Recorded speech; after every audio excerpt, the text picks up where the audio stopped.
Good morning. I wanted to read something that I wrote recently. It's called Hamster Wheel. It's not very long. There's only like 169 words.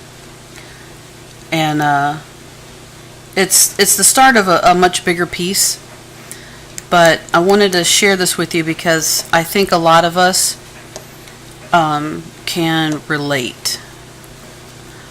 This might cause a trigger, so trigger warning. And I will give the signal when it's over. Her mind is like a hamster on a wheel, souped up on caffeine and ready to run until the world catches up. Her mind had always functioned like that, always envisioning 12 steps ahead. And the momentum was at neck-breaking speeds. She was sure she was light years older than the rest of the people on Earth. Her whole world spun in frantic, mind-bending speed. Everything was a blur.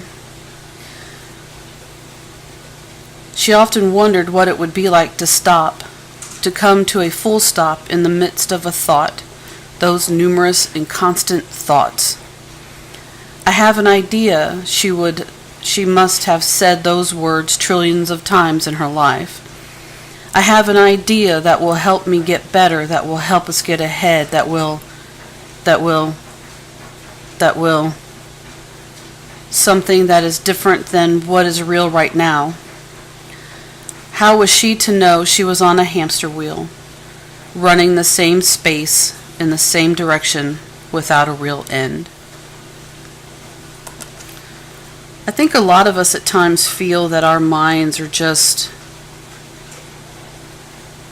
on this collision course with the rest of the world, playing chicken and wondering which is going to get out of the way first. Operating like that is so hard.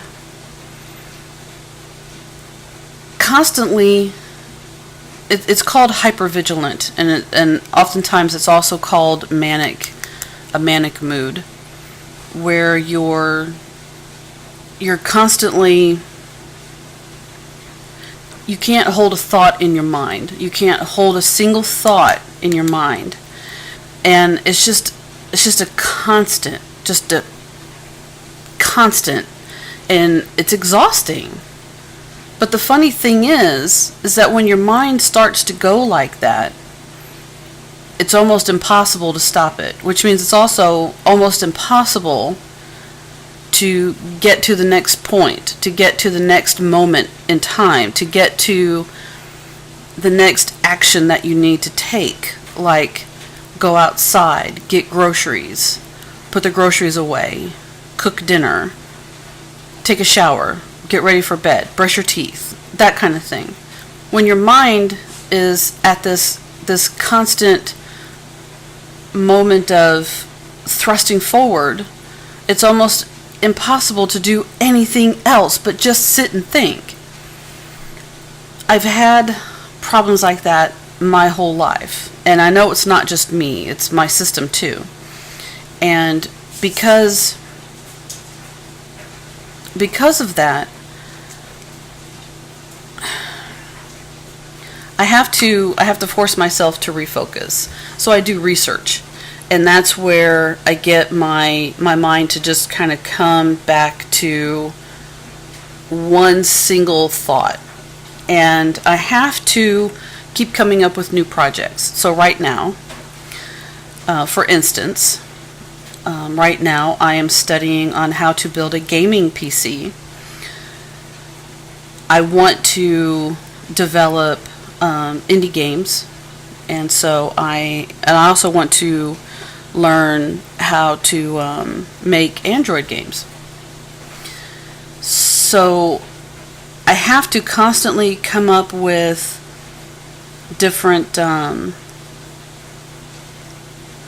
things to get my mind to come back.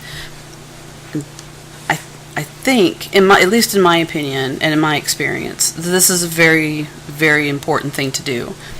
If you want to get your brain to kind of stop going haywire, try to train it to come back. And it's a lot easier said than done. It takes a lot of hard work. It took me years to get my mind to come back here. But I discovered that I love research. So that kind of helps, you know. When you finally find something that you click with, and like my writing. So my day is mostly spent doing writing and research. What sort of things do you think you can find in order to bring your brain back to point A instead of watching it just zigzag through the rest of the alphabet? I know it can be exhausting and tiring and it's a pain in the ass, but with a lot of hard work, you can retrain your brain. And I think that was the point of this video, was just to kind of retrain your brain to slow down and come back to a point. Let me know in the comments below what you guys use in order to kind of come back to point A. I hope you guys have a good day.